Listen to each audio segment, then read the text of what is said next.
Hi friends, నేను మీ నాయుడు సార్ని. 100% మీరు మాట్లాడతారు. Nihali spoken English institute. ఈ వీడియోలో మనం ప్రేజల్ వర్బ్ 18 గురించి తెలుసుకోబోతున్నాం. ఈ వీడియో కనుక మీకు నచ్చినట్లయితే లైక్ చేయండి, షేర్ చేసుకోండి. మీరు కనుక మన నిహాలి స్పోకెన్ ఇంగ్లీష్ని మొదటిసారి చూస్తూ ఉన్నట్లయితే తప్పకుండా సబ్స్క్రైబ్ చేసుకోండి.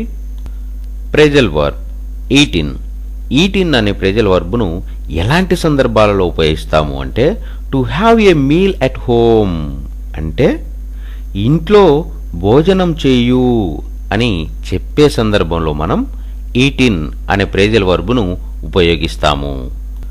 ప్రేజల్ వర్బ్ 18 అనే ప్రేజల్ వర్బ్ను ఎలాంటి సందర్భాలలో ఉపయోగిస్తాము అంటే, to have a meal at home అంటే ఇంట్లో భోజనం చేయు అని చెప్పే సందర్భంలో మనం 18 అనే ప్రేజల్ వర్బ్ను ఉపయోగిస్తాము.